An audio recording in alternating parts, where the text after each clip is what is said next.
Tonight, we've been telling you about Rye Playland's troubled past, but as they say, there are many sides to every story, and we wanted to give the county an opportunity to tell their perspective. And we gave County Executive Andy Spano a chance to screen an early version of this program. And after watching it, he invited us to tour Playland with the head of the Parks Department and the director of Playland.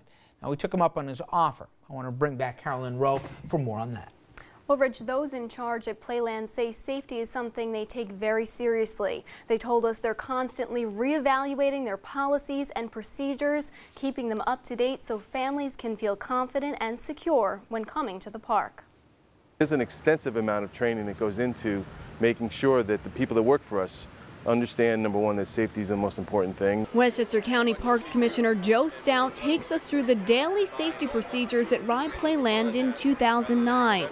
Before a ride opens each morning, he says workers go through an operations checklist and physically inspect each ride. They actually walk the Dragon Coaster every single day. They walk the entire length of the Dragon Coaster. They check the wood, they check the tracks, they check the train.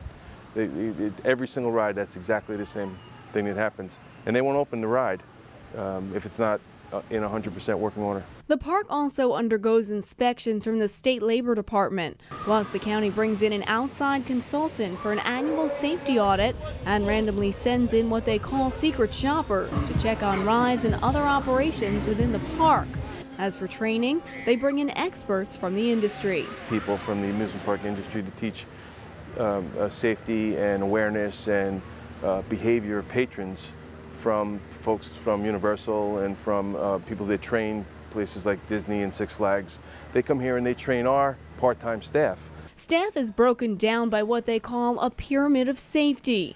Employees are given 3 strikes for issues like showing up late. But when it comes to safety, Dan McBride, director of Playland, says they have a zero-tolerance policy. I'll give you an example. This past weekend, we had a young lady who had a cell phone in her pocket, and she was a ride operator, and she decided to answer the cell phone when it rang. She is no longer employed at Playland Park. She was terminated on the spot. And that's how serious we are about what it is that we do. The park points to the changes that have been made after each of the fatalities. After John Kelly Casera died on the Ye Olde Mill, they covered the conveyor belt that caused his death and now have a camera pointed at that spot. And they also added this safety gnome to warn passengers before they board.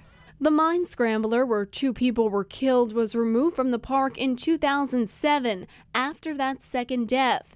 It was one of several rides that was not owned by the county at the time. The park says since then they've been trying to buy up those privately owned rides, and for those that they haven't purchased, they say they have improved their oversight. The biggest change was that we now require the vendors to provide us their ride operation manual in the same format that we do our own in. Prior to that, we asked them to give us a ride operator's manual.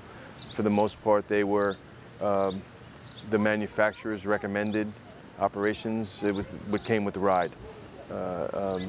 Now we make them give it to us in our format.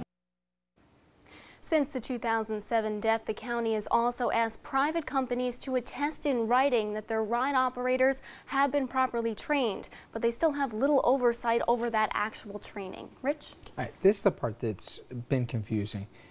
Public and private, or county-owned and private rides. Still some of these rides that are owned by private vendors? Yeah, there's actually 5 rides left at the park. They have bought other ones up over the years, but there's still 5 rides that are owned by what they call concessionaires, and they have an agreement to use that space at the park. Okay. Now, from the county's perspective, do they do the same training regardless of who owns the rides? No, the county has little oversight over the actual training. Basically, they just have to attest, the private vendors have to attest that they've actually trained their ride operators correctly. I actually asked Joe Stout about this. Why don't we take a listen? He explains everything. They need to attest that those people have the qualifications to run that ride. We don't train them. We don't own the ride, so it's very inappropriate, and it's actually very unsafe for us to train them when our people don't know how to operate the rides because we don't own them. We don't maintain them, we don't do anything to them. They do. So we make them attest to us that they have followed the procedures that are outlined from their manufacturer. You know, we don't actually watch them, train them. They have to say that Joe Stout is okay to do the Starship 2000 and whatever other rides they have. So it seems like the liability, they're saying it's not us, it's the private operators. Absolutely. It's basically they just want to know that the private operator says that they're trained, and that's all, the only control they have over it. They actually say it would be unsafe for them to train because it's not their ride. And not there's 5 involved. of those rides at the park. 5 rides. Thank you very much, Carolyn.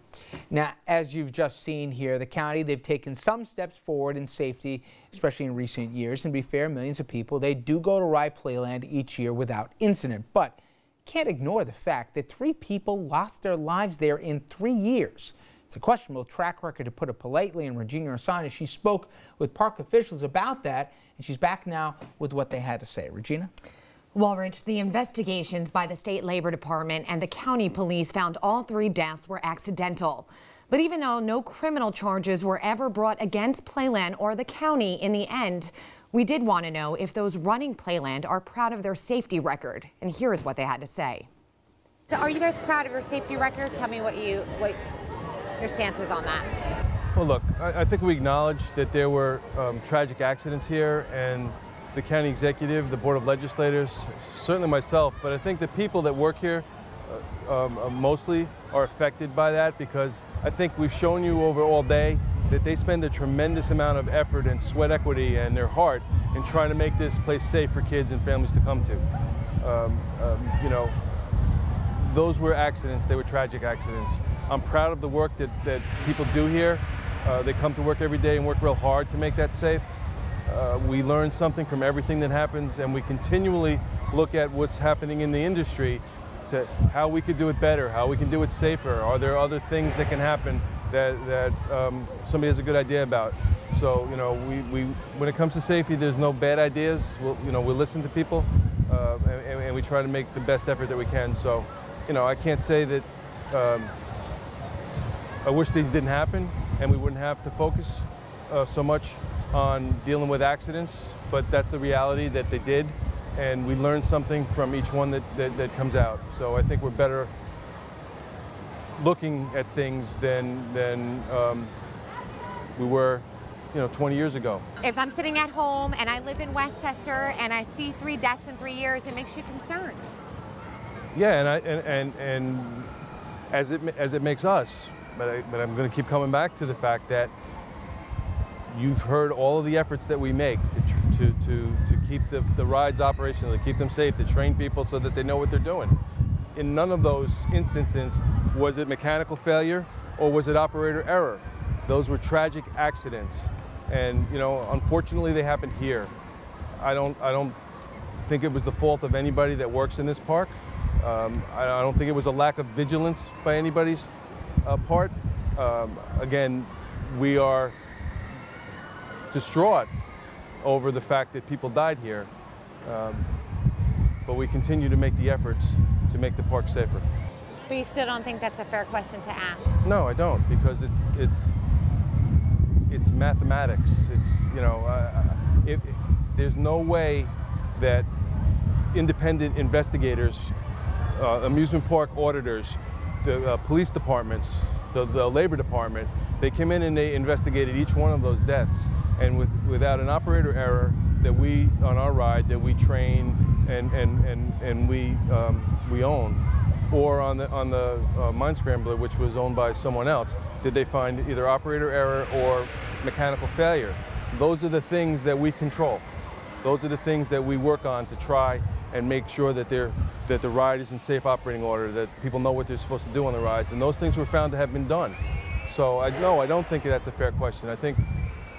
I acknowledge that it happened. We can't walk away from the fact that those things happen, but safety at this park is a priority of the county executive, the board of legislators, and every single person that works here. And I think that's a fair record. All right. Thank you very much, Regina. You're welcome. Now, of course, it's more than, I think the word was mathematics there, and of course, as the changes at the park indicate, as well as the settlements do, things definitely could have and should have been done much, much better. Now, coming up next, I'm going to tell you where I stand on Rye Playland and why I think the county should think long and hard about getting out of the amusement park business. This RFL special report, Ride at Your Own Risk, We'll be right back.